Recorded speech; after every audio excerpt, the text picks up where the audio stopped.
Agora, as habilidades de leitura durante a leitura em si. Nós falamos anteriormente da leitura prévia que fazemos de um texto. E agora, no momento em que eu estou de fato lendo, o que é que eu devo levar em consideração? Que habilidades eu devo ter? Lá vão elas. Começamos por o seguinte: a confirmação ou retificação das antecipações ou expectativas de sentidos criadas antes da leitura.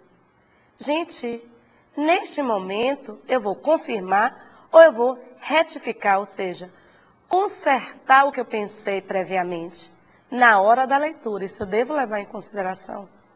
Outra coisa, a localização ou construção do tema ou da ideia principal. Ela foi bem esclarecida? O esclarecimento de palavras desconhecidas a partir de inferência ou consulta a dicionário. Eu tenho até uma dica no que diz respeito a isso. Qualquer leitura que você faça, fora do âmbito de concursos, você deve sempre ter o seu dicionário do lado. Afinal, a língua portuguesa, ela é rica em palavras e muitas vezes nós usamos o básico. E a gente precisa sair desse patamar. Muitas vezes a gente não consegue progredir numa leitura porque uma palavrinha nos deixou totalmente desconectado do que o texto deseja dizer. E isso é essencial no momento da leitura. Outra coisa, gente, que é bacana e que a gente deve levar em consideração é a identificação de palavras-chave para a determinação dos conceitos veiculados. Eu acho até que é interessante que a gente leia o texto marcando aquelas questões que são extremamente relevantes. Isso nos ajudará numa segunda leitura, para que assim a gente possa responder o que nos foi questionado. Depois, a busca de informações complementares em texto de apoio subordinados ao texto principal, ou por meio de consulta a enciclopédias, internet e outras fontes.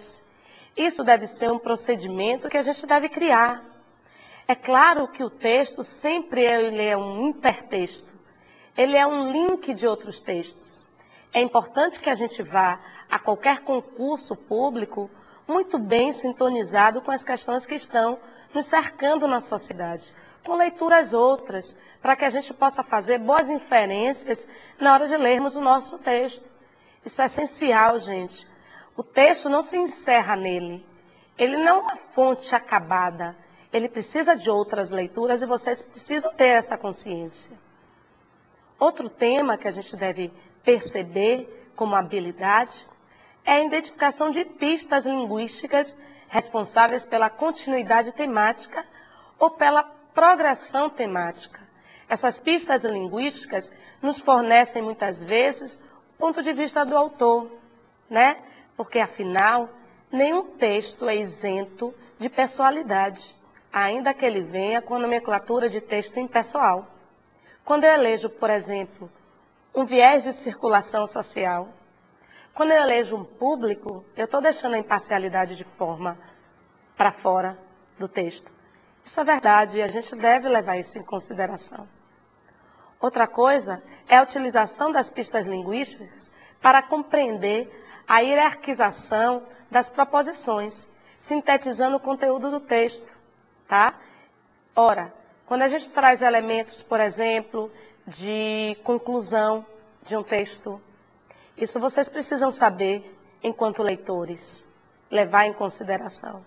Se você está trazendo, por exemplo, um sintetizador no texto, você precisa ter essa consciência, tá? Temos agora a construção do sentido global do texto. Isso vem depois de toda a leitura detalhada que a gente faz do passo a passo do nosso texto. Temos também identificação das pistas linguísticas responsáveis por introduzir no texto a posição do autor. Isso, gente, muitas vezes é muito subliminar, é quase imperceptível. Mas quando eu construo um texto e coloco ali, por exemplo, indubitavelmente, eu tenho um posicionamento do autor que está ali, ainda que esse texto tenha uma nomenclatura de impessoal. E a gente precisa ver isso nas entrelinhas, tá?